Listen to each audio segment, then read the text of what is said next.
So I do actually.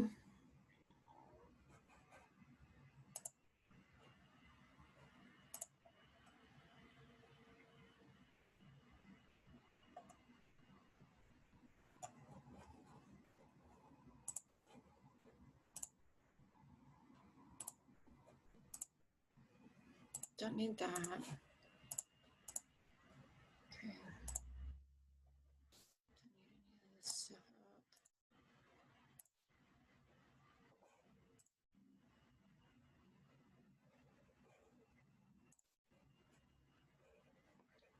I will pop this in. I don't know. Although actually now that I'm doing it, I'm not sure if that's like legit.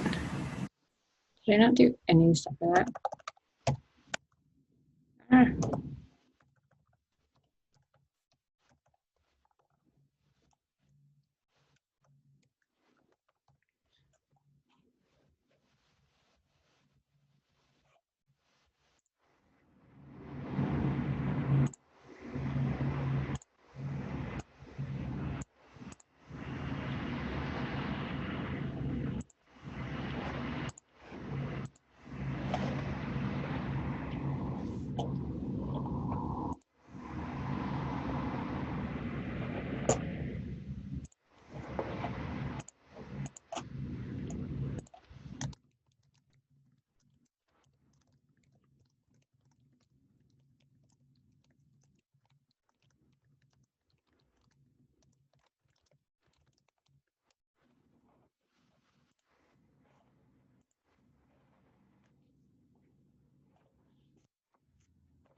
Morning.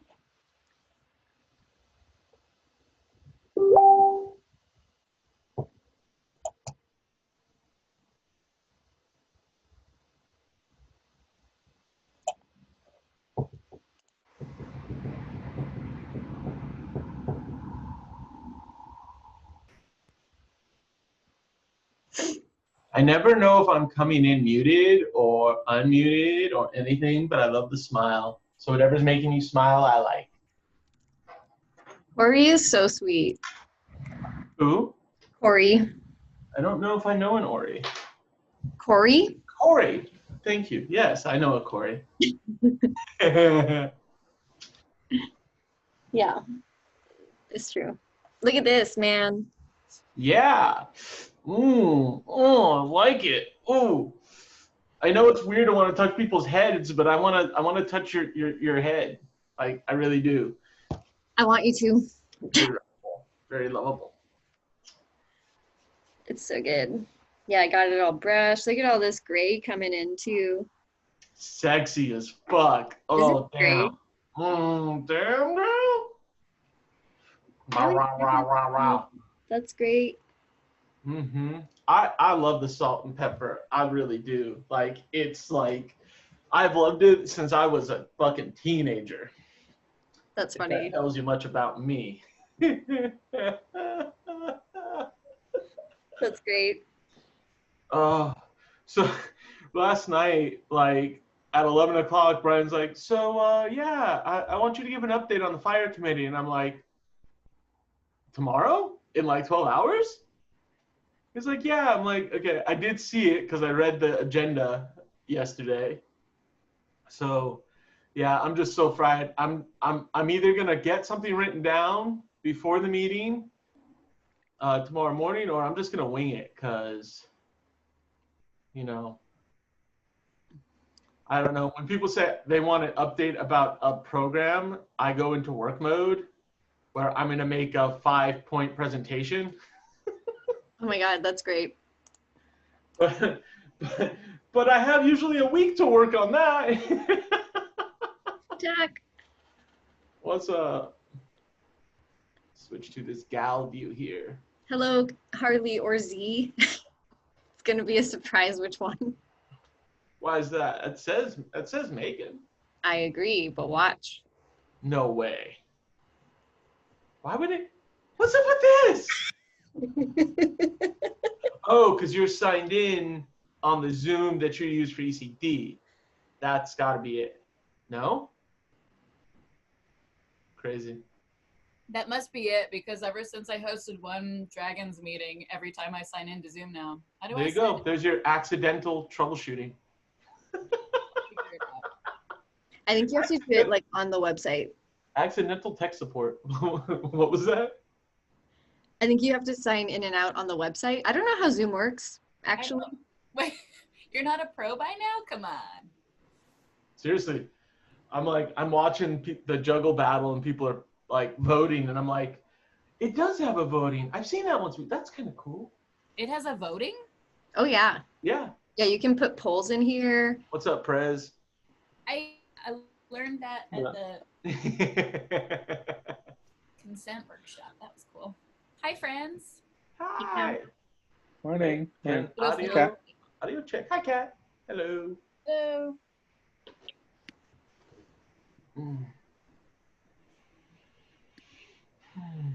Hi, Tuck. Okay, we got 2 minutes, and my hot water just beat. Get it. It's I just realized I've been muted this whole time. Classic Zoom. you're live. Hi. Fuck, we'll do it live. Hi, Arlene. Good to see you. Hi, you too. Thanks for So many coming. amazing people this morning. Yeah. I didn't know who was on the board. This is a bunch of A-listers. Yeah. Hey now, my name starts with B, not A like Arlene. We've got some Z-listers too. Hey, Brian. Oh, It's yeah. not the A to Z. Easy. We've got everyone, though. Not everyone, but like, wow. Yeah, it's good crew. Who else is on the board? Zach. I know things. Wake up, Zach. Wake up. Get up. I think Allison is also coming this morning. Cool. Good morning, Corey. Okay. Y'all should check out my just like last minute tea game here. Your disappearing teacup? Get it in This front is of. a cool trick. I'm trying, but it's blue. Put it in front of you. Oh, it's so cute. I am fully behind it. Oh Right my now. He's coming. But you see, you got the sugar cube, you got the little baby spoon, the little spoon. Oh my All god. proper and dainty and English-like. That's cute, Desert. Well done. Oh, Whoa. All these folks. my cup is bigger than the spoon. I love it. We're gonna get started in just like a minute. I'm not in charge of this meeting, huh? Isn't that great? It's a great feeling. Good morning, Zach. You're muted because Zoom.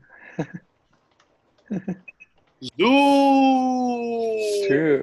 Good morning, Hayden. Great to see you. Oh, hey. Morning. Nice. Hello. Hey, everybody. How's it going? Good. Nice. Go. I don't think we've met yet. I'm Tuck. Nice to meet you. Hi, Tuck. How's it going? It's going well. Good. Waking up still. I haven't had coffee yet. Sound like an old person. Yeah, like me. I Yeah, I'm just thinking, like, where is my coffee? I'll be right back. Okay. All right, we're gonna start in 2 minutes. Please grab your coffees or other beverages. And we're gonna get going. Just to review what's gonna happen. So the meeting is mostly just a bunch of board members talking about stuff. So if you're on the board, please mute yourself. I don't care if your video's up or not. And at the end, we're gonna have a segment where people can ask questions, leave comments, et cetera, et cetera. So at the end, we're gonna raise hands or queue up in the chat to hear from everyone who wants to say something. So go grab your beverages. I'm gonna take some water and we'll go. Hey, Hayden, I haven't seen you in a long time. how's it going? Welcome, man. I was actually just looking up for the media coverage for you a couple of years ago to add to Yeah. some history story. I want to ask you to write something. I'm Okay. gonna, Aiden, I'll message you and ask if you can, or do you have a Facebook account? No, but I think I could make one. Or just, you can send me a chat directly in the chat window. Yep. With your email address or a way to Okay. get a hold of you. Sure. That'd be great. Desert. Facebook is for old people like us. Hey, we're all trying to get off of it too. It's just where all our friends are now. I know. It's a problem. Really true. Everyone in here has expressed in the last week the desire to try and get off Facebook at that. Maybe I've not given Brian. up on it. Like, Maybe not Brian. I just don't post as much. It's fine. Yeah, no scrolling. Yeah. I love hate All right. relationship. Let's start the thing. So Kat is our secretary, and she'll be taking minute notes. So, Kat, if we're going too fast, please put the brakes on.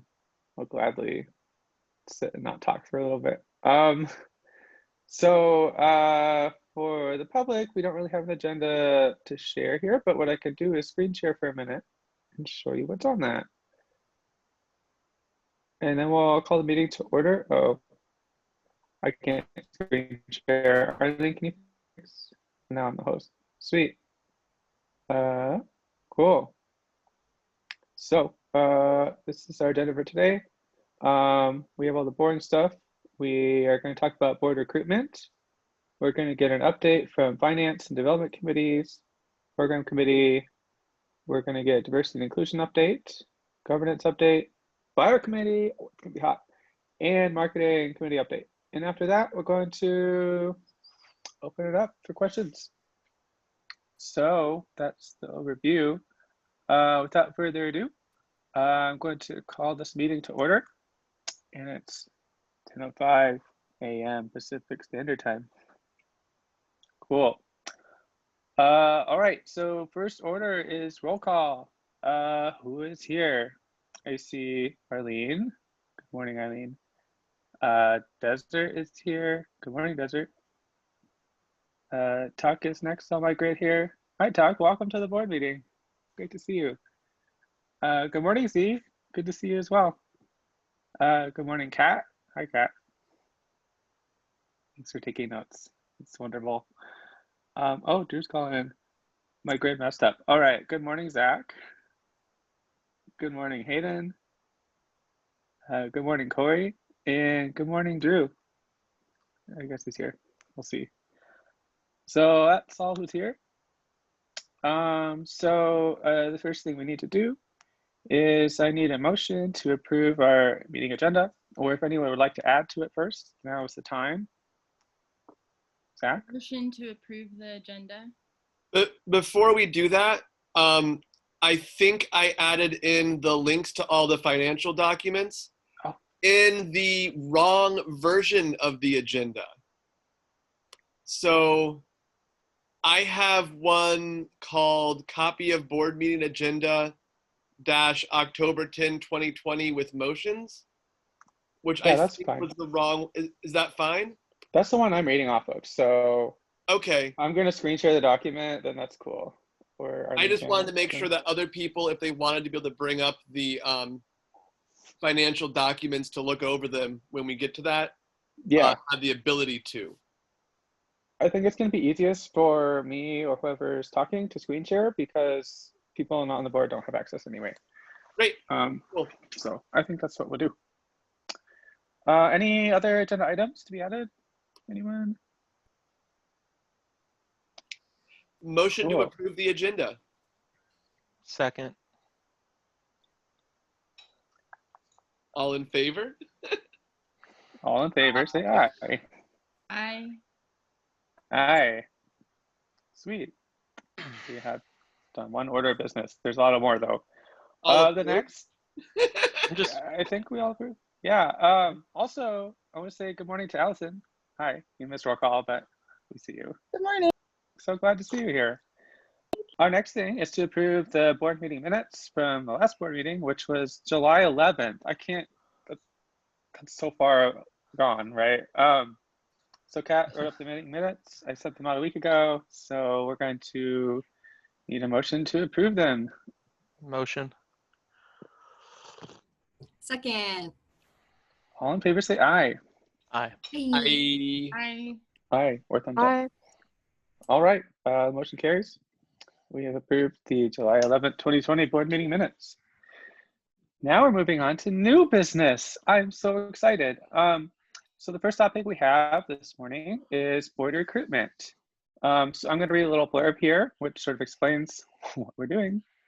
The next order of business is the election of board members. Seattle Flow Arts Collective needs active board members who possess a strong connection to the flow arts community and who bring energy, ideas, experience, skills, resources, and enthusiasm to the organization. The current board members are Arlene, Brian, Kat, Desert, and Zach. The bylaws require at least 3 and not more than 15 board members. Wow, 15. The document entitled Board Member Responsibilities and Expectations outlines what is expected of board members and is included in the board member manual. As outlined in the board recruitment process document, which we put together a few months ago, the governance committee reviews board member applications, conducts candidate interviews, and provides a recommendation to the board. Then the board will proceed to vote on each candidate. Board members are accepted upon a majority vote in favor. So I would like to call upon Kat to talk about an application we got. Thanks. So Z submitted an application to join the board, and the governance committee conducted an interview and felt that she's an excellent candidate to be added to the board and recommends that the board approve her application. Sweet. I'm going to read a little bio about Z, just so everyone knows about Z. So Z, pronouns they, them, started the fire journey in 2014 by incorporating fire eating and flushing into burlesque and metal shows. What kind of metal is it again? Anyway, they now co-lead Seattle-based Circus Flow and Fire Troupe, Emerald City Dragons, and run a small business focused on bodywork and healing. Z is passionate about the power of movement as medicine and connection, aspiring to create collaboration between the flow world and the other communities they are a part of. Z, do you accept the nomination? What did you say? Do you accept the nomination? Yes. Okay. Sweet. So Z Parker is nominated for position on the Seattle Flow Arts Collective Board of Directors. All those in favor of the nomination say aye. Those opposed say no. Aye. Aye. Did we get all of them? All right. I see all the ayes in favor. All right, the ayes have it. Z Parker is elected to the Seattle Flow Arts Collective Board of Directors. Welcome. I am so excited. And can I add one more thing about board recruitment? Yes. About that So- in general too, but I wanted to see it so they could vote on stuff, you know. So just a reminder that we did a board sort of skills assessment to see what kinds of skills we're also looking for, and that includes legal expertise, corporate partnerships and fundraising, and financial management. So if you have those things, yes, please join the Brain Collective. Anything else about recruiting anyone would like to say? All right, let's move on. The next big topic is an update from the Finance/Development Committee. And Zach is the chair of that committee. And Kat is like kind of co-chair, especially on the development parts. So I think we're gonna start with an update on our finances. And I'm going to screen share the doc while Zach talks. So just let me know what you need to look at. Great. So if you want to open them on, so that all doc here link will take you to a Google Drive that has all the documents in it that I want I to see talk it. about today. And I think really what's most important to take a look at is, so the statement of financial position is a good one to look at. It just kind of looks at what are our assets, what are our liabilities. Essentially, we have money in the bank. There's been a little bit coming in. We have some money that we owe at the moment that we're getting paid out. But overall, things are looking solid in that way. If you go to that Excel document, come on, I don't want to open it with something weird and different. At the Excel document, you'll see that there's a column for percent to date. And so essentially I took our expenditures and our income off the income expense sheet that is also in that folder, the income expense report. And I put them all in here and I calculated out what percent, how far we are towards that budgeted number, be it a fundraising goal or be it a budget that we had for expenditures. And I think the thing that's relevant to look at in here is really that, oh, come on. Why is mine being weird? Sorry. Mine's being strange to look at. The important thing to look at is where you see that the numbers are behind how far through the year we are and where they're on track or ahead of, right? So it is October, which means we're 10/12 through the year, or 5/6, which is 86-ish% through the year. And so there's places where we are behind in our fundraising goals, for instance. We had a goal this year of 23,000 in contributions, and we are only 65%, 66% through that, which is understandable in COVID times, I feel like. We've also raised some funding through admissions for our events, but again, we're behind where we were hoping to be this year on that. Luckily, when you go down to our expenses, you'll see that most of our expenses are also way behind where we anticipated being at this point in the year, specifically because we aren't spending money on a lot of things that we otherwise would be spending money on. We're not going out and flyering and printing up materials for that. We aren't having gatherings at a studio, which is unfortunate, but also saves us a bundle of money. And so you'll see that our expenses are still less than our income has been, and we still have some liquid income to use for things and use for stuff that's going to be coming up again at the start of the year, which, you know, these are all the things like our insurance and our taxes and business licensing and all that kind of stuff. And so overall, the picture looks good.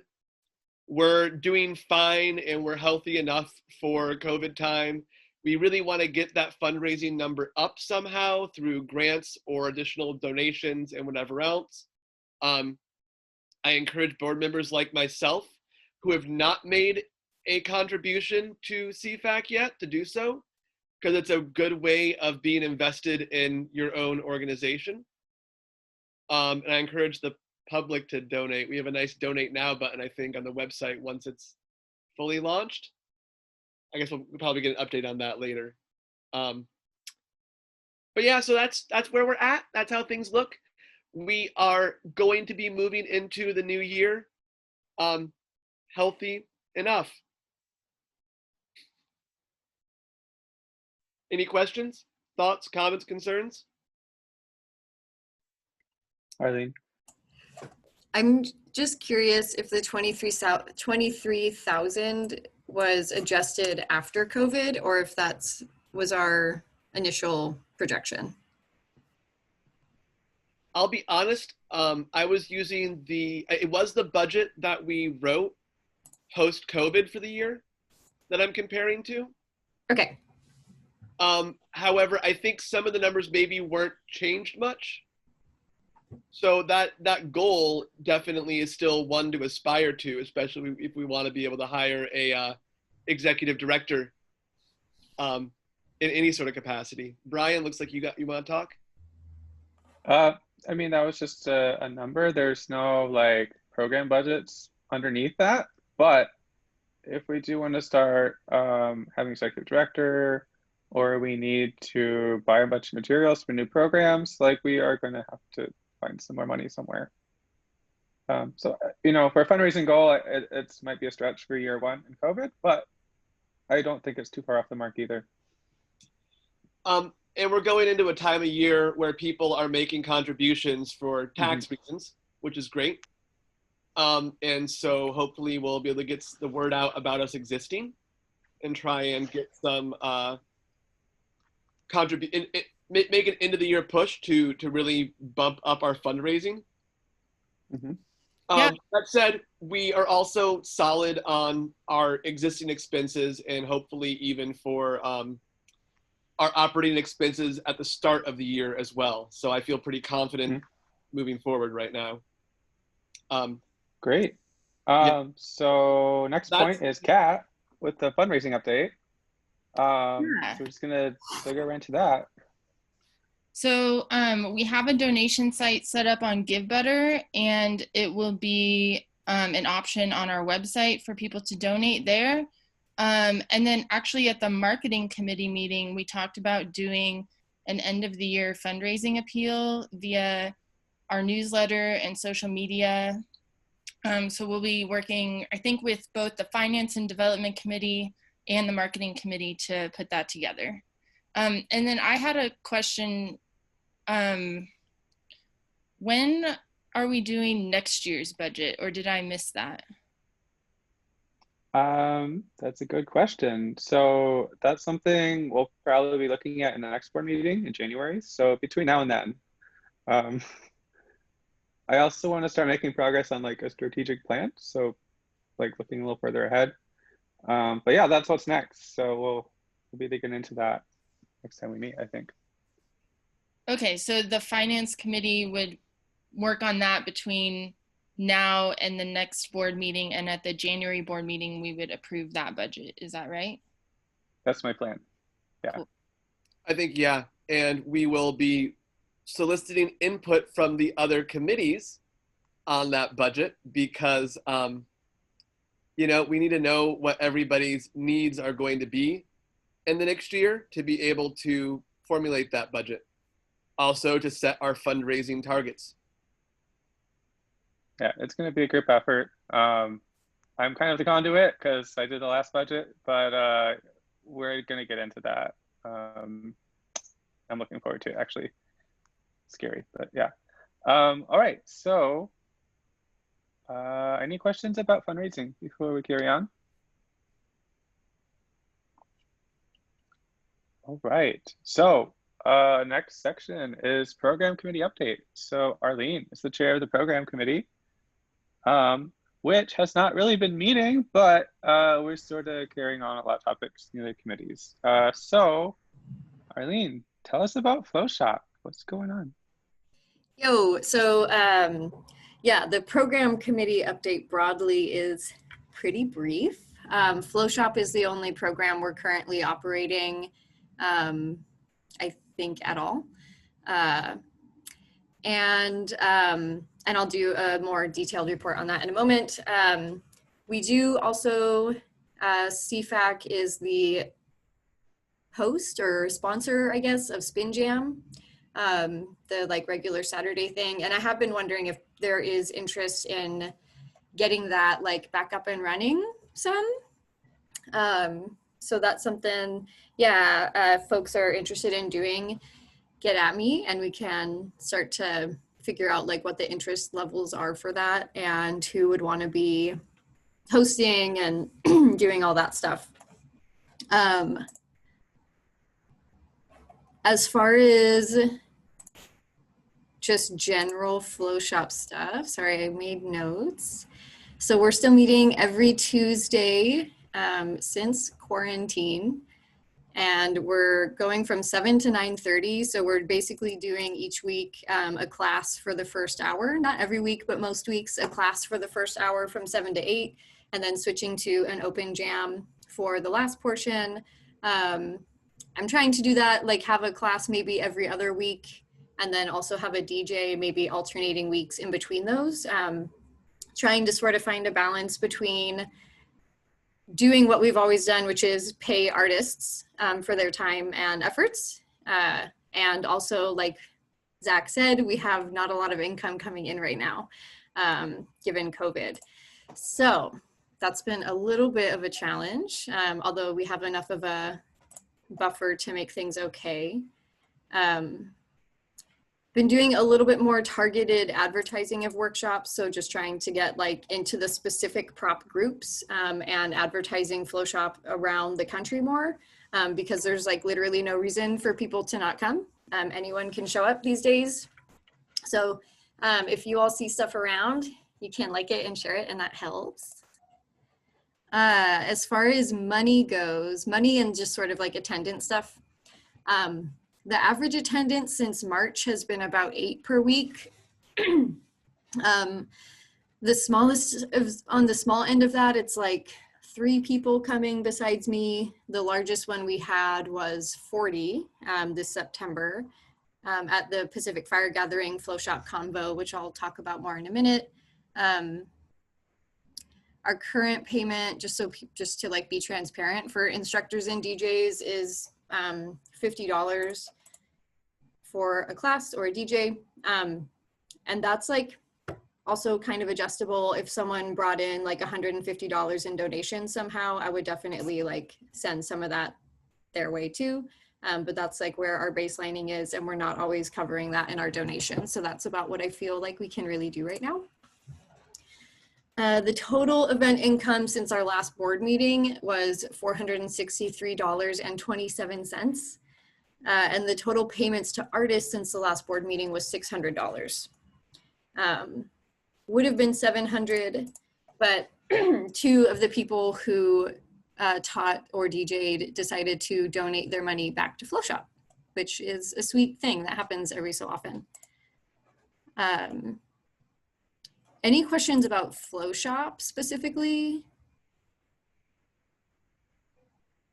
Okay, so one. Yeah. Did we end up getting the other than that first really big event? Did we end up getting the additional traffic we were hoping to through the PFG like synergy? That's a perfect transition. I'm going to talk about September. Yeah, so for the month of September, Pacific Fire Gathering, which several of us are involved in to varying degrees, did a month-long event rather than doing a weekend-focused event with the goal of trying to connect the PFG community with online events that were already happening, because PFG is awesome. And I think that was like such a great thing to support the community. Really, really appreciate that. They sent us some money for that and included us in their like benefits for the Beanie Fits. The attendance was like a little varied. So the first one, the super secret gate party, had like 40 people come through. And then the second week had 3. And I was like blown away by that. And yeah, it was like really a dramatic shift. These things are still like wildly unpredictable to me after all these years, to be honest. But we were able to get it back up. The PFG people really helped with advertising within the PFG group, and we were able to get like 17 or 18 people rolling through on the next workshops. So that is cool. Yeah, and we like threw a bunch of money at people. We had 9 artists that we hired for the month of September, which is really cool. Like all of these people are not rolling in dough, right? They're like working artists, and I think supporting them is one of the neatest things that we do as an organization. Yeah, and then yeah, hopefully that will just help to like spread the word. We're here, and it's COVID times, and it's gonna be like that this winter.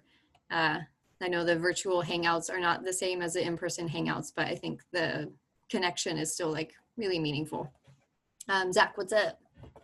Was there any social media bump that we got on Flowshop related pages as a result of that? Did people like, follow, subscribe, or whatever?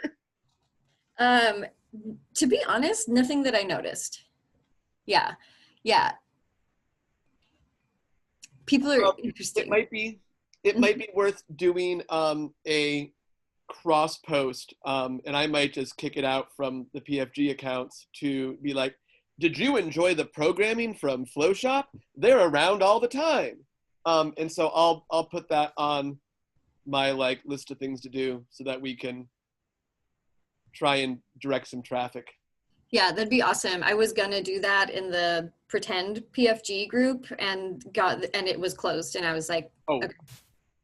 Yeah, it was already turned off, so I couldn't get at it. So that would be really helpful. Thank you. That sounds like us. Yeah. That's on brand.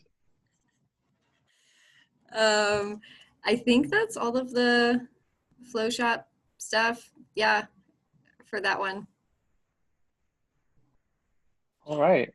Thank you for sharing. I was super thrilled. How many people came to Dunk Fu's skate party? Like more than the actual party, I think. So like that was super sweet.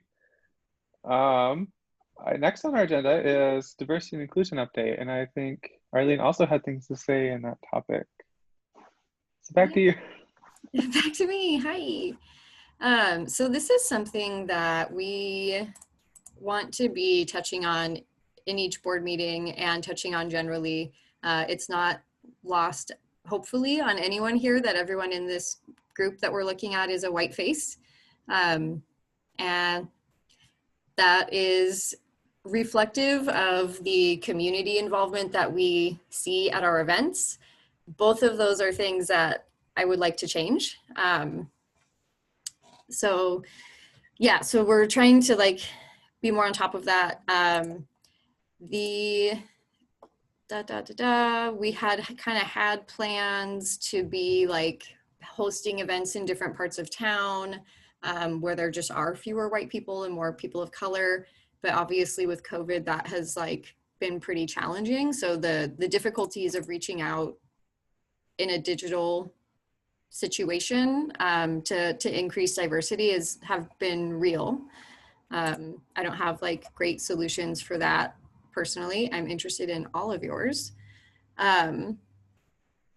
One of the things though that I have been focusing on, because with Flowshop in particular, is just hiring more femme, non-binary, and people of color. That is something that I can like really actively do, and I'm just like seeking people out and inviting them to apply. One thing that I was really excited about with the PFG Flowshop Throwdown, I mentioned that we hired 9 artists over the course of the month, and only 2 of them were white men. So like, that's cool. We had, you know, a pretty good smorgasbord of races, ethnicities, gender identities, queer identities. I don't think actually both of those white men are straight. But yeah, I thought that was cool. And I do think as far as like diversity and inclusion goes, we do have really consistently a wide array of gender and sexual expressions or orientations in our community. We're like nailing that. So, and I also see people, right? Yeah, like nailing it. And I see people like coming out publicly, people who are in our community, and the like reception that they get, and everyone just is like, oh, these are your pronouns now. You look fabulous in that dress. Has been, I'm like crying a little bit right now. I think our community is doing a really, really bang up job of that stuff. So I want to highlight that. Yeah, and I think Piper brought up at the last meeting about the idea of having a task force that focuses on diversity and inclusion work. I still think that's a great idea. I want to keep that on our radar. It hasn't been what we've focused on since the last meeting, but I just want to like keep putting that out. So if that's something that people have interest in Spoons to work on, or ideas about how to approach, even if you don't have the like bandwidth to actually be on a committee of that sort, let me know. It'd be great. That's what I got. Thank you. We're always looking to improve diversity and inclusion. It's just a process. And right now, with the way things are Zoom, there's not a lot we can do. But especially moving forward in 2021, I think there's a lot that we can do to plan out what our impact is going to be in that space, especially as, you know, if we're ever going to come back in person. So yeah, I'm super excited to dig into that some more once we have some concrete ideas and people who want to do it. So yeah, get in touch with Arlene or email hello@seattleflowarts.org. That's the front door mailbox. And hopefully we can get started on that soon. So any questions on diversity and inclusion before we carry forward? Carry on. No? All right. Next topic is an update from Governance Committee. So Governance Committee is in charge of stuff that is not a program or marketing or development. It's pretty much the like making sure we're doing everything the right way and helping to make sure we can grow as an organization. One thing that's been really important to our community has been having a code of conduct for our events and spaces. And at the last board meeting, I sort of threw together a crappy code of conduct, and we decided to not go forward with that. And instead, we spent the past months working on a process with the community to build one from the ground up that really suits our community and what we stand for and all that. And so it's done. We put it out for public review a few weeks ago and got a lot of great feedback. So at this point, I think we're ready to adopt it with a vote or a motion. But first, I wanted to drop a link so people can read the public version in case they haven't seen it yet. Maybe I don't have it on hand. Does anyone have that on hand? It's on Facebook somewhere. Where did it go?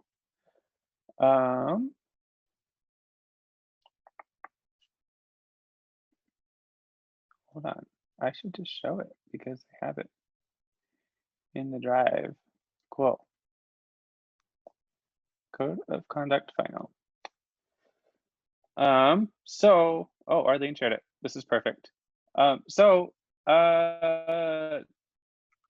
Sharing the process of this. Arlene, do you want to summarize what we did? Or I kind of spell if you're tired of talking. Yeah, I can do. Yeah, so I do want to take a moment to give a major shout out to Rachel Drake, who isn't here today, but is a powerhouse, and this would have been a very different experience without her. So basically we got together each week, it was 9 of us, and built this just like a little bit at a time. We went through it literally line by line, comma by comma by comma, and got to this point.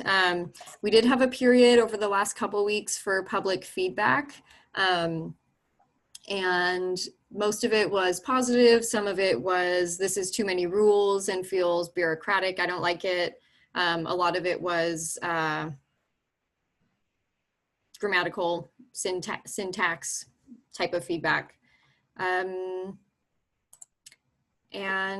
I think it came out pretty all right.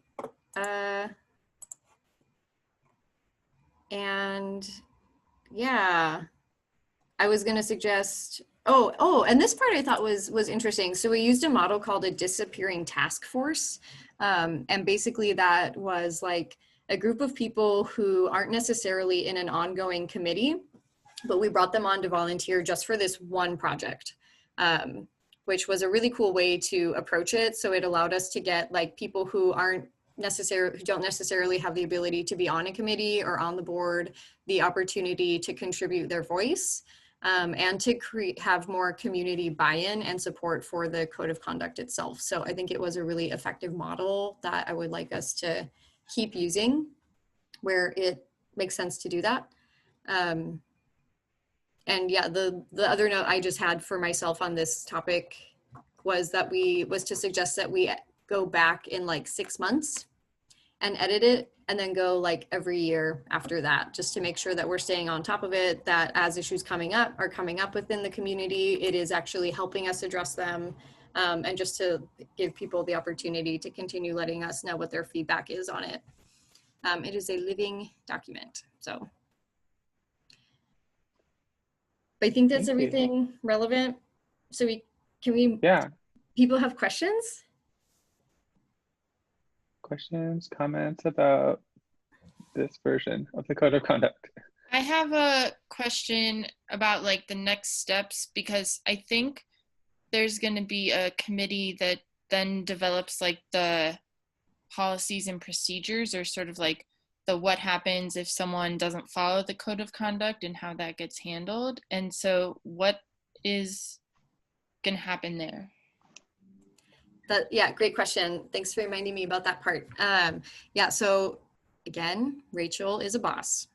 And so she has agreed to work with us going forward to help come up with those policies and procedures, as well as a reporting system, like a confidential reporting system if there are consent violations or just general code of conduct violations within the community, so that those can be addressed in a way that both protects people who have experienced harm within the community, and also holds accountable people who have caused harm, while also remembering that all of us fall in both of those categories at different parts of our lives. And our goal is to keep the safe space, keep the space as safe as we can for the people who are coming to our events, but also not be engaging in really punitive like punishment for people who misbehave. So hopefully we'll have a process set up that when this stuff does happen, we'll be helping people like do basically an accountability, like a transformative accountability project with each person who has these violations. It's going to be a ball of wax. Rachel and I are working on that. That's another thing that I need people for who are interested in doing that kind of emotional labor, because it is definitely emotional labor. It's going to be like kind of hard stuff when that stuff comes up, but hopefully can help us help people, right? Just like be better in the community and have the opportunity to learn from making a mistake instead of just being like banished from community and connection, if they're willing. So that's kind of a long answer to like, it's not super specific quite yet. Rachel and I are talking on Tuesday about getting next steps rolling and more solidified, and more people is kind of part of that, because I want, as she's educating me, I want other people who are going to be involved in that work or who are interested in that work to also be learning. So at me. Thank you. Any other questions, comments? See, did you have something? Were you following up? All right. So can I have a motion to adopt the Seattle Flow Arts Collective Code of Conduct? I'll move it. Second. Okay. All in favor of the motion to adopt, please say aye. Aye. Aye. All right. Ayes have it. We have adopted the code of conduct. It's been 4 months in the making. So We can take that's good. draft off the title now. We can. We need an adopted date on it instead. How those things work. Yeah. Sweet. So there is another topic or two in governance committee before we carry on to hot and spicy things like fire committee. So the next thing is Flowshop Memorandum of Understanding. So if you were at the last board meeting, we had this Memorandum of Understanding with Seattle Spin Jam folks, Russell and Alice, which basically says that like, hey, this is a program of the nonprofit, and therefore ultimately like we're in control of when the events are and that, and also financially who does what, who's responsible. So upon more discussion with Arlene, we thought we wanted something like that for Flowshop, just so everyone is clear about who owns what. So that document is basically a carbon copy of the Spin Jam one. So I would, can I show it? Where did it go? Yes, I'm just gonna go through it real quick so we're all aware of what it says. This one, okay. Cool, so basically this is outlining Flowshop as a program. It's been around the community and it's mainly been operating out of Arlene's pocket and whoever was before Arlene, Wendy, I believe.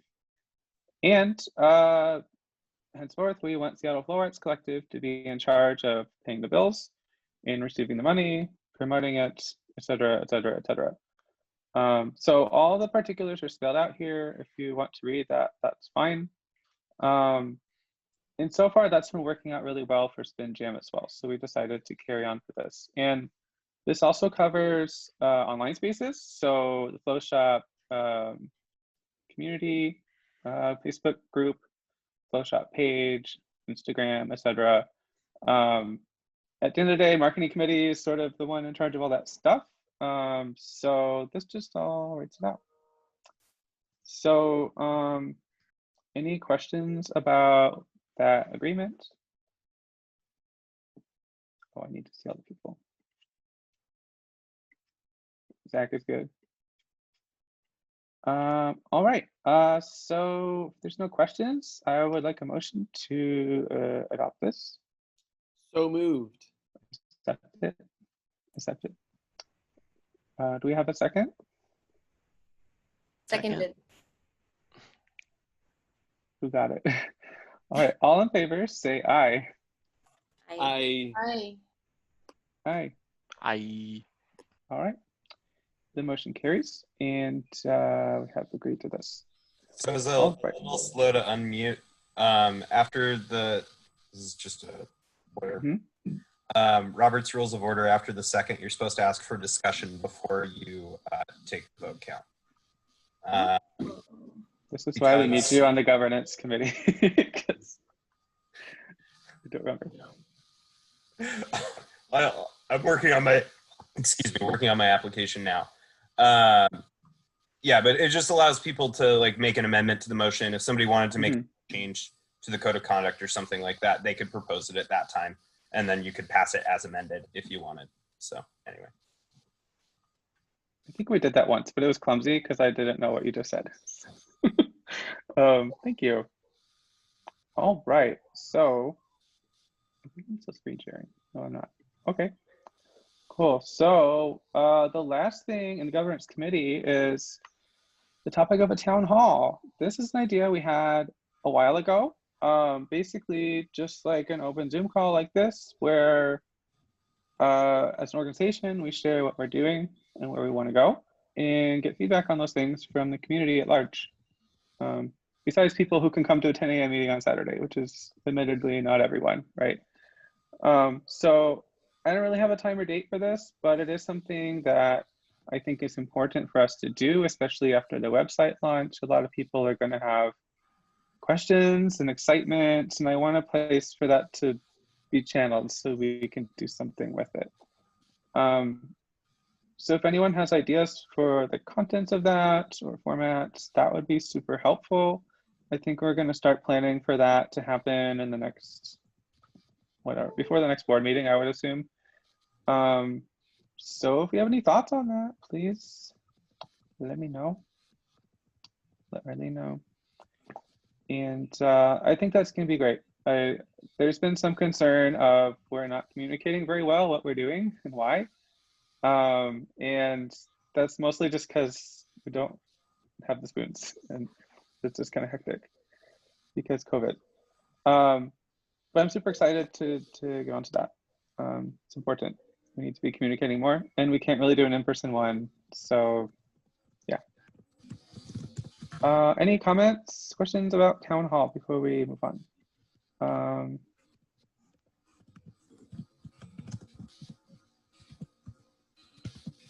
Tuck said happy to help. I advise board meetings regularly. Okay, I will follow up. All right, that is the end of governance committee. We made it. So now I'm super excited that we're going to talk about the fire committee. So at the last board meeting, we made a motion to make a fire committee. And then I was the chair and I'm like, oh, what the heck are we doing?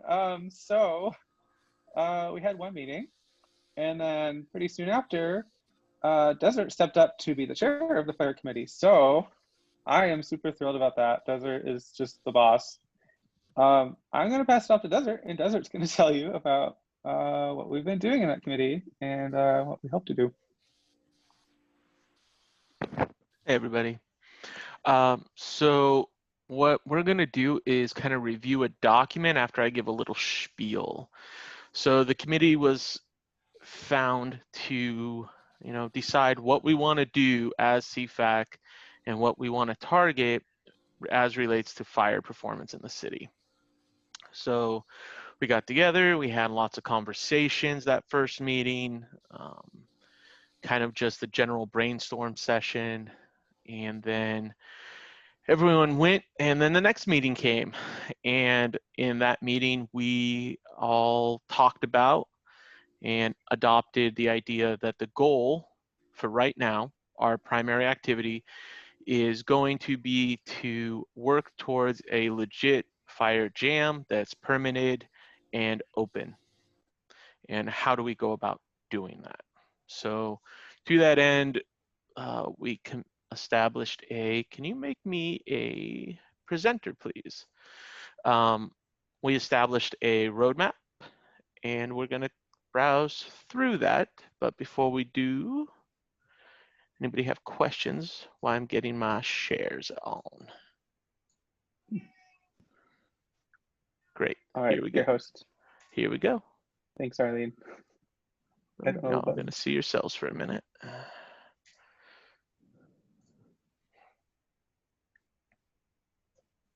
Okay, that should be fairly easy to read now, yes? Hope so. So this is the roadmap. This is essentially of what we think we need in order to reach that goal. So we're gonna just step through this. I took some time this morning and made some notes, but this is essentially all of the activity that the fire committee is currently going through. I gathered a packet of all of the forms and ordinances and permits and parks agreements that are required and sent that out to the committee so everyone understands what it is that we're looking at and has the option to look at what is involved and ask questions. I know some answers, other people know others, and for those not in the group, we can find the people to talk to.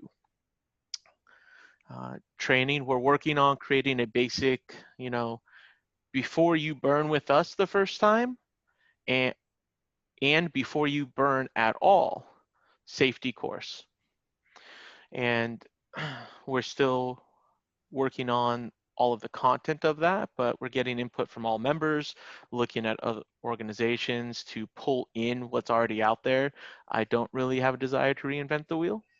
There's a lot of good stuff out there. We just need to regionalize it for us and what the city demands of us here.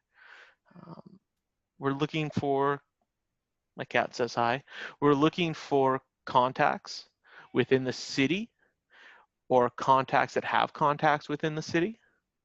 Let me take a look. Chat is hidden from me when I'm presenting.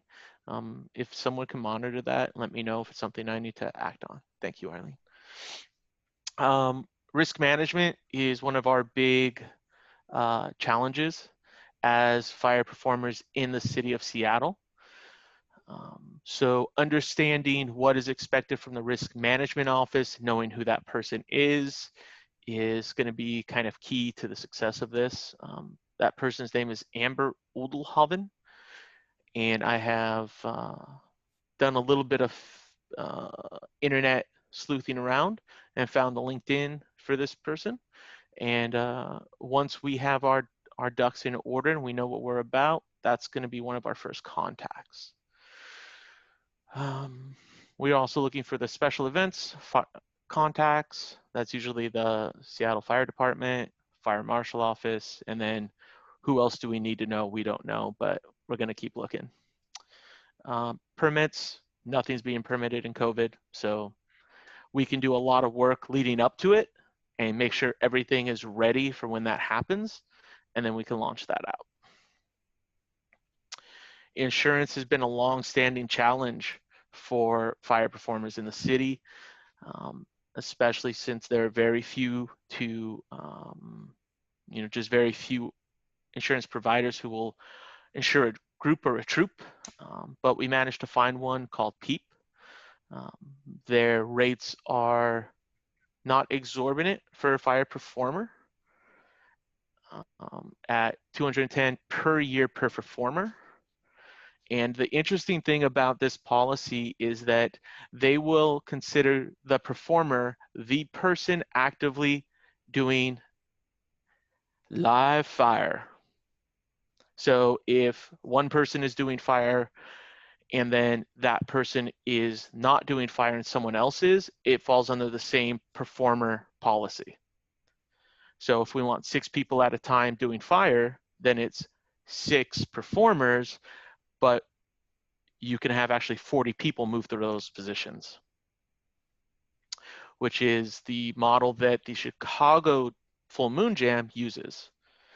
Our model will be a little bit different, but the insurance will still cover it because we will allow first-time burns at our jam, provided you've gone through our safety course and show proficiency with your prop, things like that. There are some interesting areas of like liability concern that are always in the front of my mind when we're talking about establishing a safety course. If we establish a safety course and someone then injures themselves, even though it's a inherently risky activity, what's our liability? Same, of course, goes with having people come out for their first burn. What's our liability? The group, membership would be for CFAC, not for the performer, and the performer themselves would not be covered. I heard Zach's Specialties doesn't offer this kind of insurance. They're single individual only, and we're always looking for new insurance companies. If you hear of anything, please pass that information around. Equipment, this is some basic stuff I threw down because I know we're looking for a budget from the fire committee for next year. So I threw some basic stuff in here. This is not the approved equipment. This is just some spitballing. We're looking at locations. We want to know, hey, what parks are underused? Where can we maybe get a grant? So we're making some progress there. Always looking for volunteers. So that's the primary active goal of the committee right now. But also in a larger picture, we're looking at advocating for fire performers in Seattle. It's hard to survive as a fire performer in Seattle. It's hard to get started. It's just all around hard. And there's a lot of thoughts that it shouldn't have to be that difficult. So we want to see what we can do there. working both with the city and kind of with the public, I would even say PR side of it. Fire performers sometimes get a bad rap when everyone just thinks of fire breather as a fire performer instead of the really beautiful art form that it is. Nothing against fire breathers, but in this city, that's not an image I'm going to be changing this next year. There are performing art grants available. There are underutilized parks grants available. There's things out there that this entity, now that it's established, is going to be able to utilize. And the other thing is we want to be able to help fire performers work with the city on how do you get a permit, because so many people throughout the years have always come back, it's too confusing, it's too hard, I don't understand it. So advocating for that and sorting out that process for people.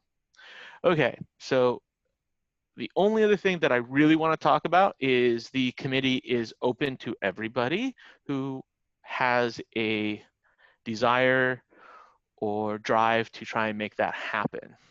And we have an application that I'm going to drop into this chat when I stop this share. Give me 1 second. Here is the, nope, that's not the one. Everyone. So if anything that I said sounds like what you want to be looking at or checking out, throw out an application. I think that's pretty much what I got. Are there any questions, comments? So Drew asked in the chat, is the intention to make this event NFPA/code compliant prior to talking to risk management? So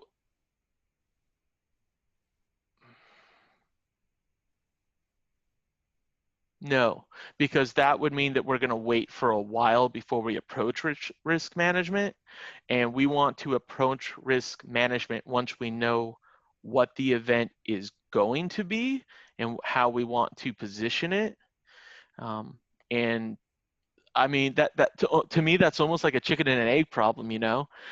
Like, I want everything to be compliant, and I want to be able to show them that, but that's like base level, right? Because then they're going to have their own compliance requirements as the city. And you know, we already had some experience with the new risk assessment manager miscategorizing fire performance as pyrotechnics. So I don't want to wait too long to open this conversation, but I also want to make sure that we are very well positioned in where we can speak from. Did that answer your question there, Drew? You are muted if you're responding. He said delightful in the chat. Okay, if that's yeah, I thought that was an older message. He's off mute, back on mute. Questions? Okay.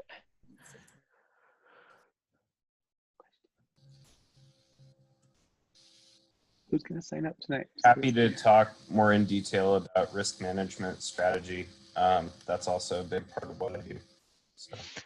Yeah, I think we're certainly going to be spinning off a meeting now that you've made that offer. We'll be in touch. Our people will get with your people. Your people are my people.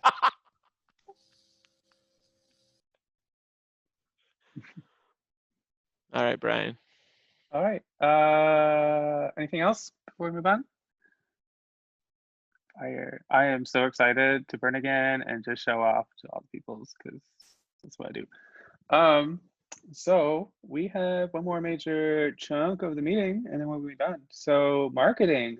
Marketing is a huge focus for us. In case you didn't know, hardly anyone knows what the heck flow arts is. I was just practicing on the sidewalk the other day and someone was like, that's really graceful.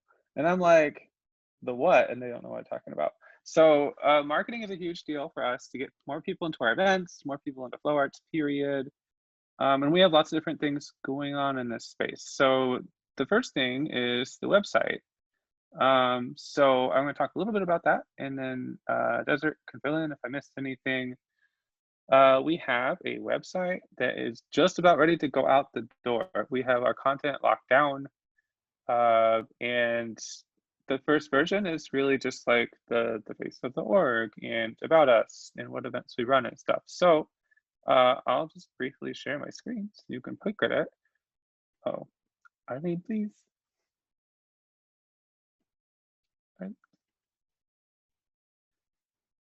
Can it be host? I can't.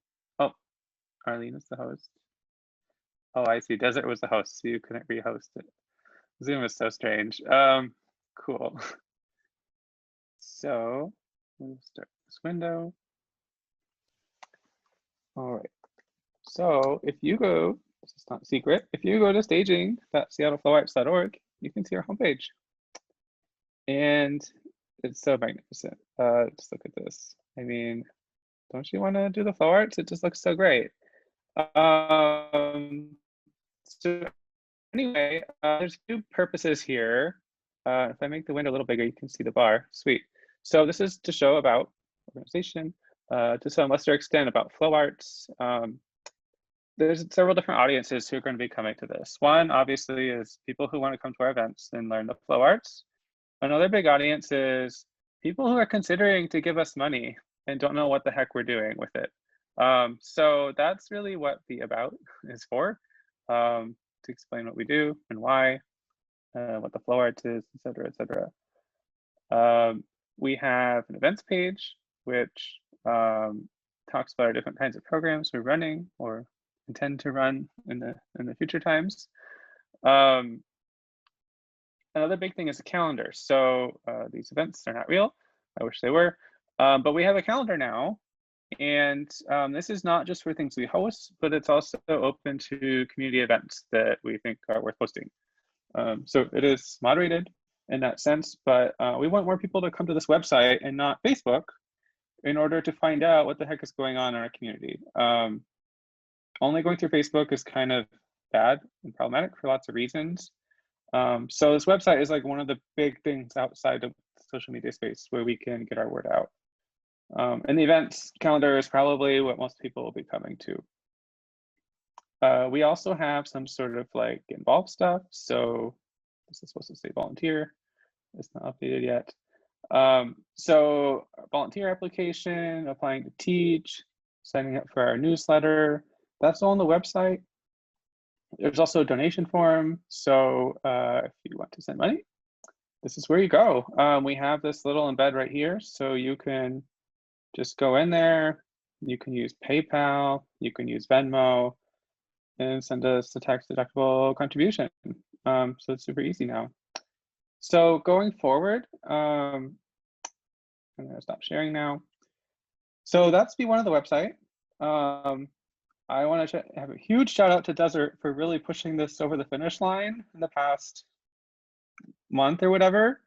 It sort of got stalled out because like I only have two hands and not a lot of free time, so it got stalled.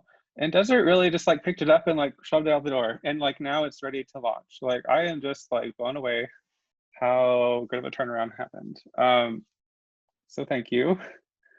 We all thank you. And so I guess going forward, the plan for the website is just to keep adding to it gradually. One of the big parts that we don't have right now is a blog.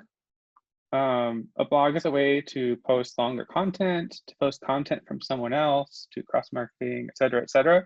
Right now, we don't have that content, and we don't have people who want to write the content. So there's quite a bit of work to find the content and post it on the interwebs. But I think this is going to be a great place to have updates about the organization, like, okay, what happened in the board meeting?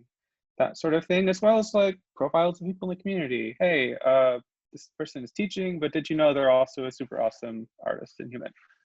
So there's a lot of ideas for that, but not a lot of people writing content yet. We hope to get to that soon. There's also some other content on there, like history of the local community, which is sort of underway. I think Desert has things to say about that. Desert? Yeah, so two points. One, the site you just saw was version 1.0 unpublished. The new published 2.0 site should be live beginning in November. To the history part, so Hayden, you still got your ears on there maybe, but this is actually where what I was talking about at the beginning of the meeting, where I would really like to see CFAC start collecting the history of the Flow community really in the Pacific Northwest, Seattle specific. We're a Seattle-based organization, but I'd love to just start collecting all of that history, all the origin stories, the troops that came before, the people who did all these things before. I have a really amazing story about one of the OG staff spinners just showing up to an event and people like Kevin Axtell losing his mind. So if you ever want to hear that story, ask me about it. It's awesome. But these kind of historical things are really amazing and inspiring. And I think we should honor them on the site. So to that end, that's why I was asking Hayden for his email, because I want Hayden's story from 4 years ago, I think it was, when City tried to basically shut down fire spinning. And Hayden was a real focal point of the campaign to make that not happen. And we were largely successful. And that's a story. So I want all these stories. So there'll be a public call out once the site goes up for like, hey, let's get your stories, please. And we'll start populating that. And I'm probably the most excited about that of everything I'm working on, to be honest. So yeah, histories. So spread the word. If you know someone's been around for a while, let's start spreading that word. We want that history. We want those stories, please. Thanks, Brian. There are so many untold stories that need to be told. And I mean, what else? We're stuck in the houses, right? This is a great time to write your story in case you want to do that. And I mean, more altruistically, I also think it's great for people to understand more about the flow arts and the people in it. It's not just YouTube videos and Nick Woolsey. There's a lot of other stuff going on, and I would love to share that with more people. So that's about it for the website. As Desert said, this is going to be live and announced and blasted to the world at the start of November. Marketing committees can continue to iterate on the content where needed, work on the events and blog. But for now, it's gonna bake. Tony, who's doing our website design and all the backend stuff, has been amazing. Some of you know Tony Richardson. He is currently not in this country, but he used to be in the community and doing a lot. He's amazing. I'm a do web stuff too, and I just can't make it look that pretty. I'm so happy with how it turned out. He also did our logo, if you've seen that as well. So I'm just super stoked for that going forward. All right, but we need to finish this meeting. There are a few more other topics in marketing committee. So I think now it's Arlene's turn to talk about social media in general and how we're doing. Where's the plan? What do we need help with? Yeah, thank you. So yeah, social media is a lot, and that's our main avenue for advertising, especially during a pandemic, but in general is kind of just the main avenue these days is social media, which presents a lot of challenges because there are people who decide who sees our content are not us. Right, it's an algorithm that we can't control and that they don't actually like release the information around, and that changes all the time. So it's a little bit of a moving target. I had a meeting with Natalie Kavork this week, who is a social media marketer and it's like her actual job to do this work. That was really helpful. So some of the things that the marketing committee is going to be working on that spurred from that conversation are coming up with an annual calendar for social media so that we have mapped out all of the events throughout the year, so that we're thinking about seasonality and stuff like that in advance, because it actually takes a lot more time and energy to put together a high quality social media post than you think it should. It's obscene. And so the more like advanced planning we can have on that, the better we will do. And really, that's like the only way we have right now to really get the word out again, right, is social media. So we're aiming to do 2 posts a week on each of the platforms that we're caring about, which are the Flow Shop Instagram, and then the Seattle Flow Arts Collective and Flow Shop Facebook pages. And I've recruited a couple people in this room to help with that, which is thrilling. Yeah, Zia and Allison are going to be helping out, just like producing content, so that we can have more stuff coming through, so that we can actually meet that goal of getting stuff posted a couple times a week, and just trying to encourage engagement. And also specifically, like most of the posts that Flow Shop makes are come to Flow Shop, which is great. Those are great posts, but also we just want to have more things that are like, hey, just, do you like this? Or like, what do you think about this topic, or whatever. So we're just trying to increase general engagement with the community overall. I think that's most. Okay, and I'm excited about this idea of doing Tutorial Tuesday, which I know is like everyone does, but I think if we do it, it's like Flow Shop Day, and that could be a really cool tie-in between like our social media and the event, and Circle Time. So I'm excited about that in particular. I think that's the main social media stuff. The only other thing that I really have on marketing, like current business, is that we've had a Flow Shop newsletter. I think we started that maybe last fall. And that was transitioned into a Seattle Flow Arts Collective newsletter rather than just being specifically for Flow Shop programming. So my goal is to be getting a newsletter out roughly every 2 weeks to the people who are on that list. And that would include like a much broader array of potential topics. So I sent out an email about the board meeting this week, for example. We could set out like, once the fire safety program is finished, right, we can start advertising that stuff there. So that'll just hopefully give us a better way to communicate what's happening internally with the community at large. Desert. So I was thinking about what you did with the board meeting, and I was actually wondering if it wouldn't be useful to use that same kind of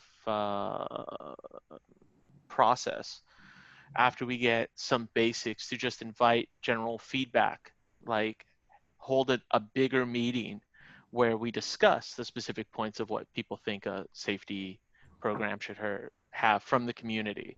Like, I think we get more buy-in that way. We generate some interest, because people get really hot when they talk about fire. Yeah, they do. So that's Word.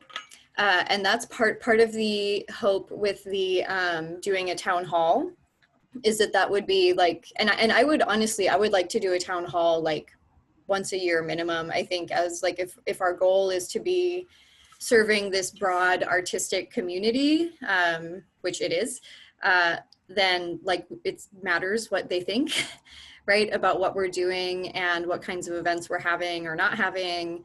So yeah, I would agree, and would really like that to be a more regular thing. So hopefully if we can get that figured out, then we can start ironing out kinks for the future. Yeah, and I also just want to shout out Kat, who is also helping me on the newsletters, because those are also more time consuming than they feel like they should be, like when you're like writing all the content and choosing photos, and then they have to like look good at the same time. It's a lot. So yeah, thank you marketing people for helping with that. And just for general reference, like Desert mentioned, the fire committee is open. These are open meetings. The marketing committee is too. So if that's something you have interest in, or if you just want to like pop in and see what a marketing committee is like, that's run by someone who has basically no formal training in marketing. And when I say basically none, I mean none.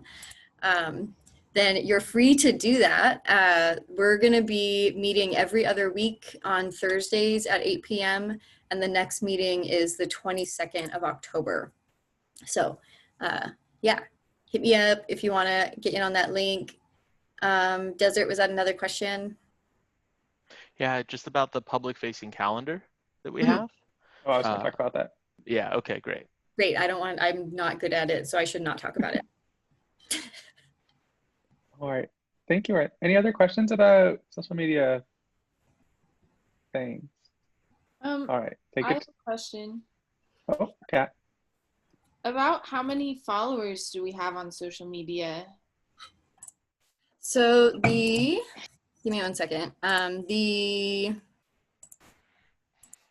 What do you call it? Instagram page has like 550 or so, which Natalie said was low for how cool our page is.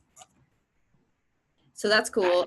She also gave advice on how to increase that. And that's something that's actually kind of easy to do because flow artists tend to follow back. So that's part of my mission, is to follow a bunch of people. So yeah, it's about 550 or so on there. We have 986 likes for Flowshop on Facebook, and 229 likes on the Seattle Flow Arts Collective page, which is like a month old. Yeah, so that feels actually pretty decent. And we are getting like a handful of new likes each week. So, but yeah, I definitely would like to see that much higher. There's definitely headroom because Seattle Tech Spinners Facebook group has over 1,000 people, and so yeah, there's ways to go. Is there, or is Zach? Zach is next. Either way, I was wondering. We're producing a newsletter now that's going out by email. Have we started developing an email list, and what does that look like so far? I mean, I'm sure we've started, but like, how big is that? It has 55 people on it, which is like, yeah. So yeah, it's like a method of communication. I want to be in the habit of just like using it more often, so that we are just like in that habit and it's built into the organization. But it's definitely like our least effective way to provide information to people right now. Fact, fair. Thank you. Yeah. What I was going to say is CTEC has like 1,200. The Seattle Flow Arts Alliance page, SEFA, that was the organization around which all of that work was done 4 years ago, has about 1,500 people in it, and it's still getting 1 or 2 messages every couple of weeks about new people looking. How do we?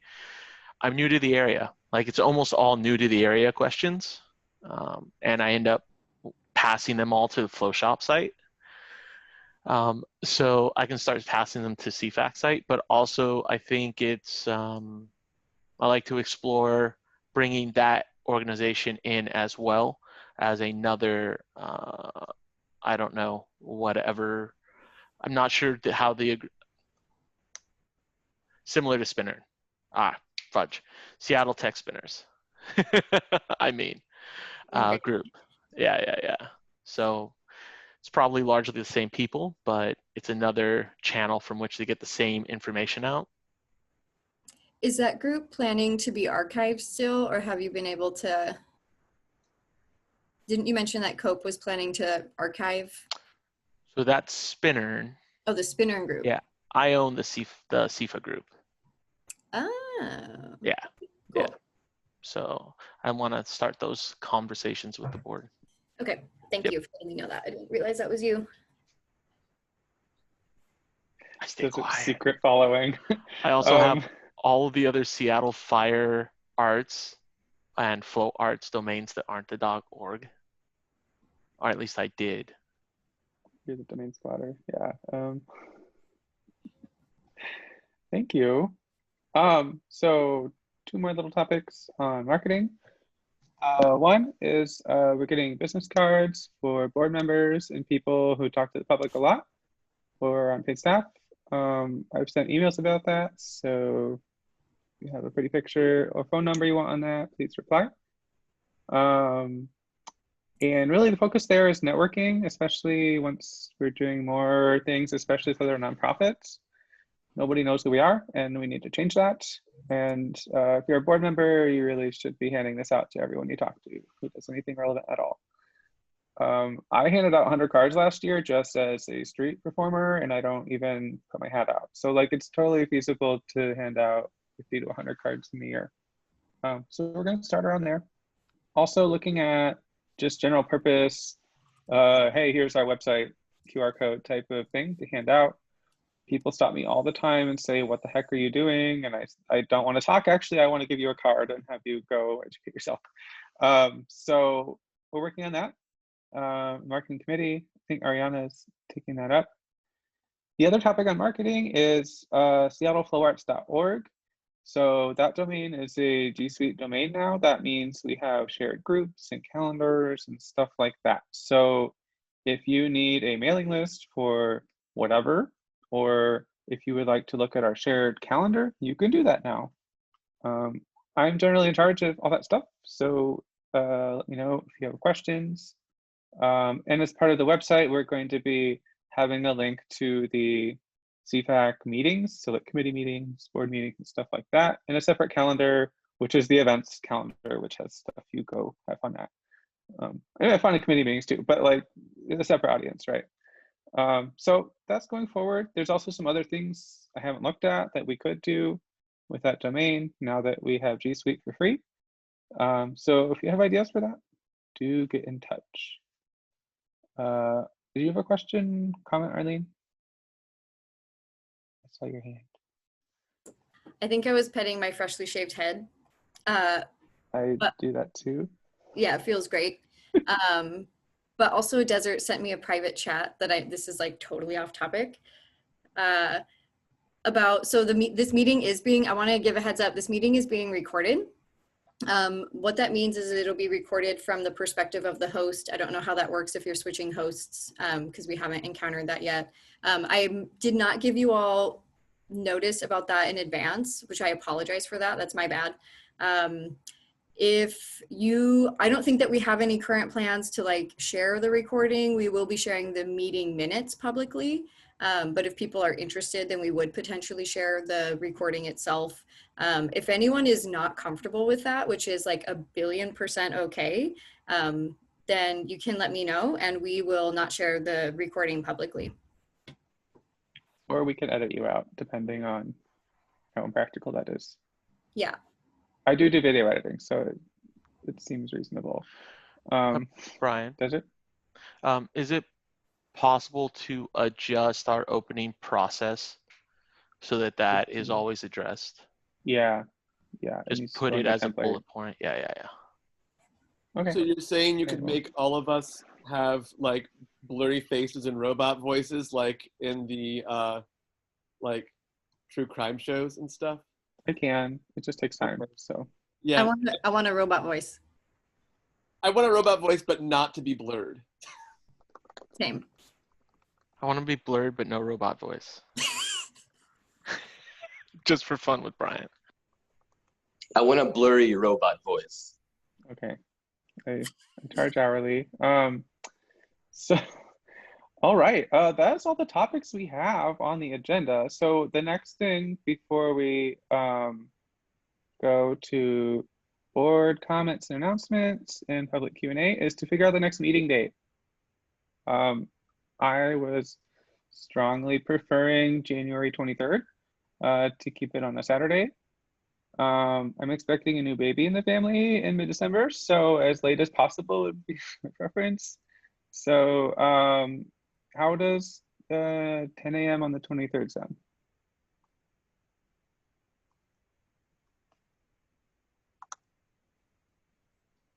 Okay. My calendar doesn't go that far, so I presume it's fine.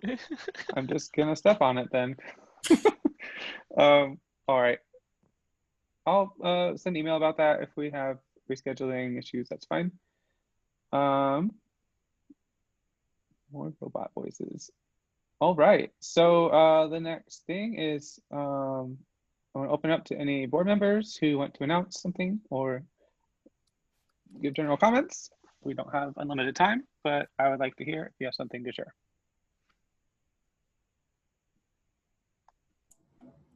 This can What? include trying to get people on your committee or. I did that as part of my spiel. I just Good. want to note that it's great to see so many faces here. You know, it's good to have, you know, I think this, Arlene, kind of proves that using that that process, that announcement process, at least connects out there a bit. I think that's great. And the more we can bring people in, quite frankly, the more legitimacy the organization has, which should be one of our you know, early onset goals, is to include everyone. Got that inclusion, yo. Yeah. Yeah, and I just wanted to make a general announcement about how great you all are. And yeah, it's awesome that you're taking time to be here in all of the various capacities that you all support our community. Thank you. You're awesome. And I'll make a pitch that if anybody would like to get involved with the Finance Development Committee, we're small. We don't meet a whole ton. So it's not like a challenging committee to get involved with.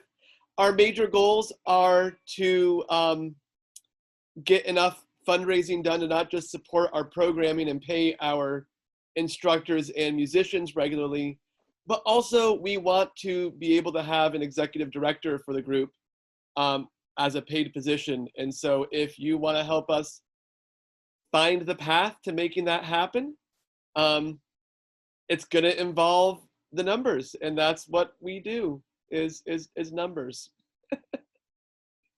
You're a flow artist. You're good at math, right? I like numbers.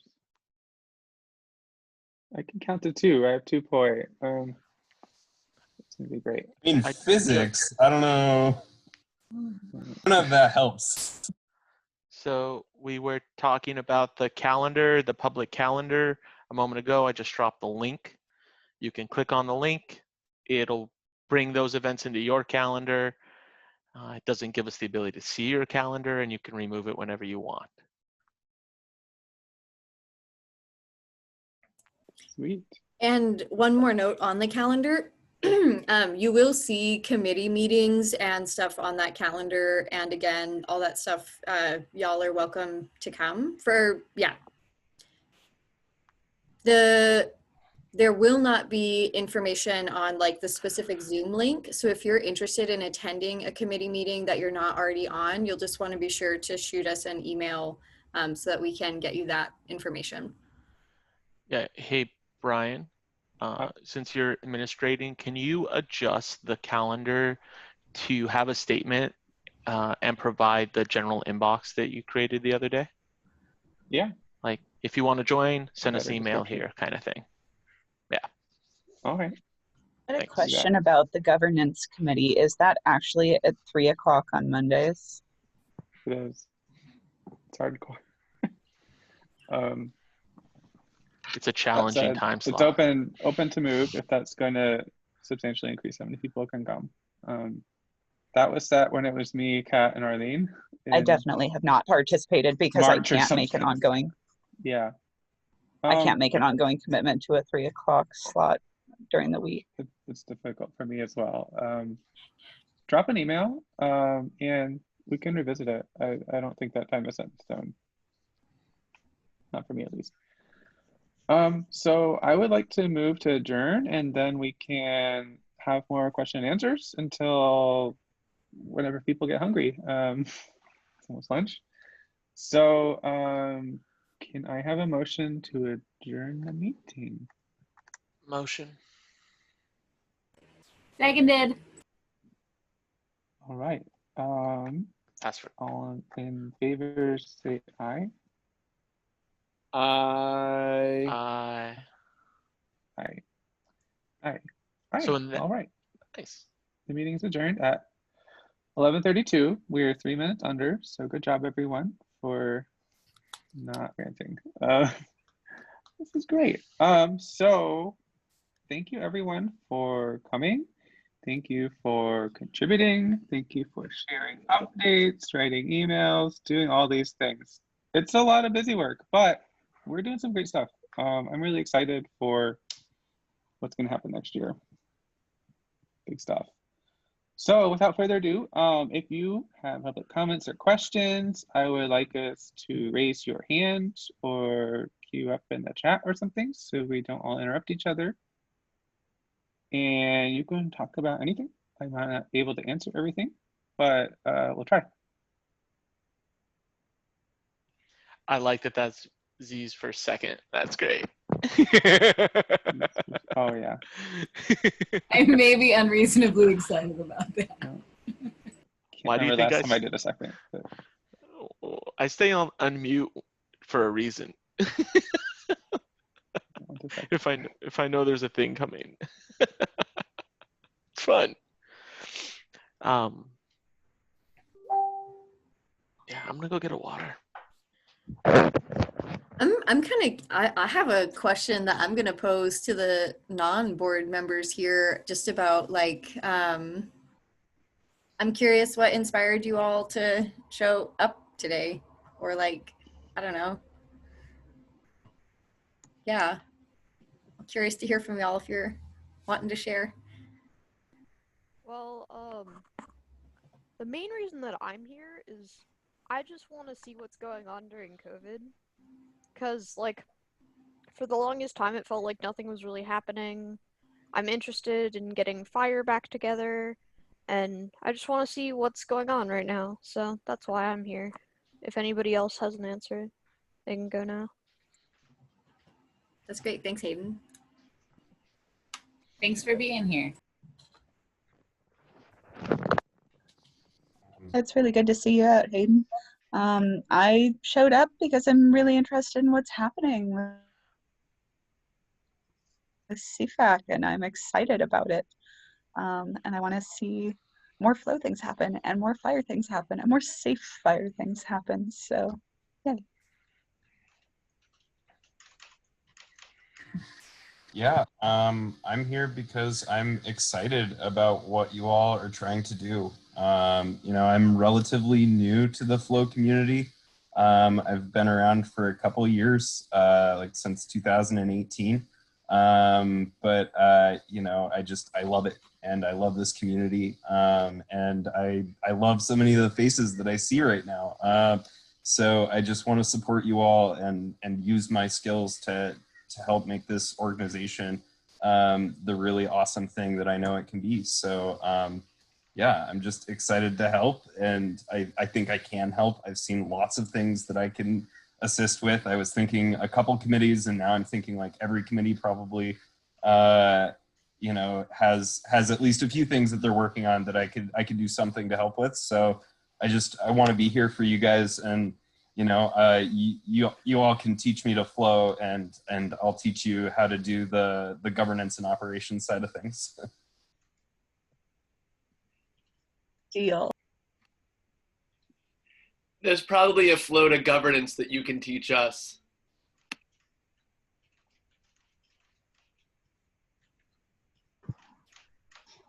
Hey, I came today to be supportive for friends and to see what's going on. I'm not sure necessarily how much I can contribute or in what ways, and trying to figure out what that is. I didn't make it to the last fire committee meeting, so I'm a little bit in the doghouse, my own doghouse there. Yeah, looking forward to contributing and finding ways of doing that. So glad to be here. Woof, woof, buddy. Mm-hmm. I have a list. You might be on it. I see a dog, you know. It's so cute, Allison. Anyone else like to talk? Drew wrote, I like to see through code of conduct implementation, care about and super proud of all these great people. This is the change I want to see in our community. Literally everyone on the board are my favorite folk. Aw. Well, you're my favorite folk too, Drew. Thank you. Anyone else want to talk? Or Roxy, are you going for it? Yeah, I'd like to open up the discussion of reaching out to more BIPOC communities and getting, you know, a more diverse representation in the flow arts community here in Seattle, especially difficult in Seattle because of just the population setup that we have. So I was thinking of we could start some like after school tutoring programs in schools in largely, you know, BIPOC areas. So just an idea to throw out to the board members. Do you know like the process for achieving something like that? Like where to start? I do not. I will do more research into that area, but I'd just like to open up that conversation, get other people thinking about it as well. Awesome. You know what you just did, right? No. You just volunteered to have something to do that's going in the, that we close the minutes, but we need to track that. Okay. Yeah, then I realized what I just did. Yeah, we had a slightly earlier conversation about that, and we were looking for somebody that could help with that. So thank you. Okay, I might have missed that. So my partner, oh, sorry to interrupt there. My partner Grace has been listening in, and she says she knows somebody that you might be able to talk to. I think so. Okay. Try to make that connection happen. That would be awesome. At this point, we don't really have contacts or even a sense of what that would look like in terms of operations or programs. So like we're really just at the like figuring out what to do stage. It's definitely something though that I have 3 kids. I'm really invested in spreading this in schools so wherever we can. It makes sense. So it's definitely something I want to push on and potentially even teach if, you know, they'll let me. Yeah. By my understanding, there's also an existing circus arts program of some sort in Seattle schools, and I don't know details of how that, what that is, how it works, which schools have access to it, or any of those things. Right. And so that a bizarre number of Seattle kids like can ride a unicycle and juggle. From my experience when I was living up there. So figuring out what that programming is and how, whether or not it fits with our goals of the communities we're trying to reach, and then also what pathway potentially they took, and whether or not they could be a partner, whatever group that happens to be.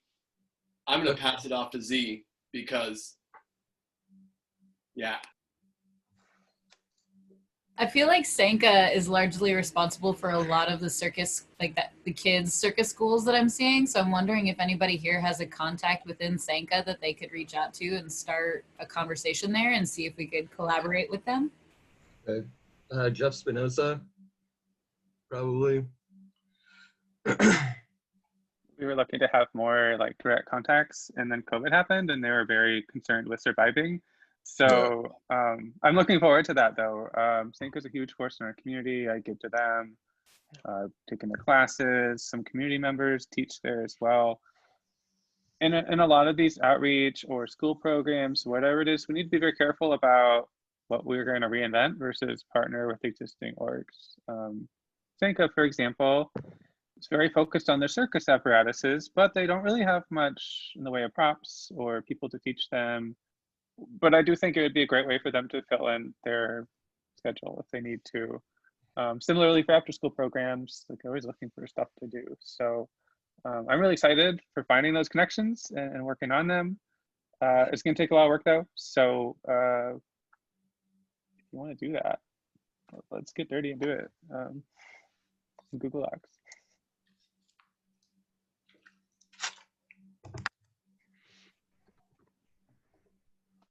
Sanka is also a big part of the history thing that I'm looking for. I imagine that there's a history on their website. In fact, I'm pretty sure I went and looked at it. But I want to have that conversation. Hey, can we add some of Sanka? I've never been there, shockingly. You should go. It's right. It's like I not that far haven't from either. me. It's almost like I could throw a club across I-5 and hit it. It's very close to you. They hosted the Seattle Juggling Festival in the past year or 2 years, and like that was a great crossover thing. I'm really hoping that sort of thing carries on. Yeah, I remember that. That was fun. They're definitely aware of the community, like very, very aware. So I'm sure we could make something happen. I wasn't juggling just yet. Like I just started juggling like what, about a year ago, really? And then the COVID happened. He's ready for the festival. Yeah. Z, did you have a comment? Emerald City, not dragons. Emerald City Trapeze. Yeah. Is the other circus school, and I don't know that they're up and running fully right now, but we could also, like, if there's a group of people that want to get on writing an email to those organizations, I'd like to be on that group or start it if that needs to happen. I have a contact there as well who was very much, we need performers who are not hanging off of things. So I'm excited to pursue that as well. Corey? Yeah, I took John Spinoza's unicycle class at Sanka last summer, and it was on like Tuesday nights, 6 to 8 o'clock. But there was a poi class happening adjacent to us on some of those occasions, and then there's a lot of stuff that's happening at Sanka. John's super nice guy, and I would definitely be willing to talk to him about trying to do some crossover work. As far as Emerald City Trapeze goes, my brother is really into flying trapeze, and last Friday they did like a dry run on what it would be like for like 5 to 10 students to start coming back in and doing that. And so like I think they're in a spot where they're about to start opening back up too. I don't know anybody personally over there though. Sanka's been up and running in person since June. They have a lot of airflow and high ceilings, so it's actually fairly safe. And that's another reason we might want to work with them, is that they have all that stuff like really figured out. They have enough parents who believe in them to bring their kids in and not, freak out and die. So yeah, let's what committee should be in charge of this anyway? Is this the program thing? I think so. Okay. Cool. So I'll send out an email at some point where we can regroup on this. But I'm excited that a lot of people have suggested it because I've always been like, I really want to do this. So sweet. Do we have anything else?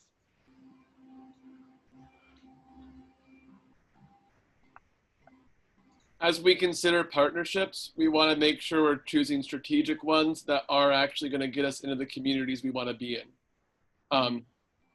If we form a partnership with a group that is not developing programming that's accessible to communities that we want to reach, then it's not the partnership that we're looking for. I want to make sure we keep that in our form. I mean, it's exciting to work with people, and it's exciting to develop new programming, and they have systems in place that we can jump on. But it's key that at least the programming we're developing with them goes towards communities we're trying to target and bring into our community. Yeah. So that we can expand everybody's opportunities and access to movement arts. So yeah, thank you everybody who's taking point on those things though, because I can sit back here and talk about the need to be strategic, but I'm the one who's far away from all the opportunities to do that, so. That reminds me, something I didn't talk about is we're a nonprofit, and a typical thing to do in a nonprofit is to have a strategic plan for the next N years, where N is greater than 1. That's something I want to sort of shift to in the next few months and at least start thinking about. We have lots of goals in mind. We don't exactly have a coherent roadmap yet. We want to hire a director, we want to pay more artists, we want to partner with people. All this sort of needs to be together. So I'm gonna probably be starting that soon. I would like to pull in other community members as well. But beyond that, I don't have anything figured out. It's just something that we do need to start thinking about for the next few years. Have a plan, it's easier to focus. So that's a big thing for me. And like, obviously, we're gonna blast the whole community. Hey, who wants to be a part of this strategic planning stuff? But I would assume many people in this room might be interested as well. So we'll definitely make sure you hear about anything like that. Do we have a budget for a strategic planning facilitator? Because that can be a pretty important role for creating a strategic plan. Let's take a look at the numbers. Yeah, find some quotes and we'll think about it. We have some money and we're not really renting facilities, so that's definitely a possibility. I think the next steps are to find some. And there may also be some people who would do that pro bono or a trade or whatever. So yeah, it'd be great to find stuff about that. So I was a little distracted just now with other communication. What did you? I heard pro bono come up, and what did you say? Oh, Kat was saying that we should think about having a facilitator for strategic plan because they'll probably do a better job of facilitating than me. So we're thinking about, do we need a budget for that? Can we find someone who wants to not be paid, etc. And that's true for a lot of things as well. Like, we're going to need help with accounting soon. There's some other things as well that Arlene and myself have been spinning a lot of plates, and like, well, some of those are fairly easy to head off. So yeah, we'll continue doing that.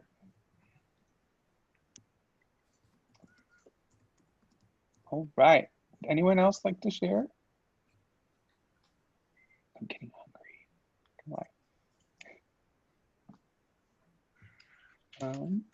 All right, well, I'm gonna go eat. I am so happy to see all your faces. I'm so glad we got all this done. A lot of work went into all the things in this agenda, and every time I have a committee meeting, I come out like super excited and wound up and happy. So thank you for that, everyone. It's a pleasure doing all this. And please do be in touch if you have ideas. hello@seattleflowarts.org. That goes to me and Arlene and anyone else who wants to do that. Let me know. We have a lot of ideas and I think it's great. And now we need to do the work. So I hope I will see you soon in one of our committees where we can do said work. Thanks again for coming, and we'll see you hopefully before the next board meeting, right? All right, y'all. Have a great weekend. Thank you, Desert. Thank you, everyone else. Are we closing the room? I'm closing the leave. meeting? I'm not. Yeah, that's what I'm asking. I know need to you're stop out. recording. Yeah. We should stop recording for sure. I'm fine with it, keeping it open as long as it's not recording.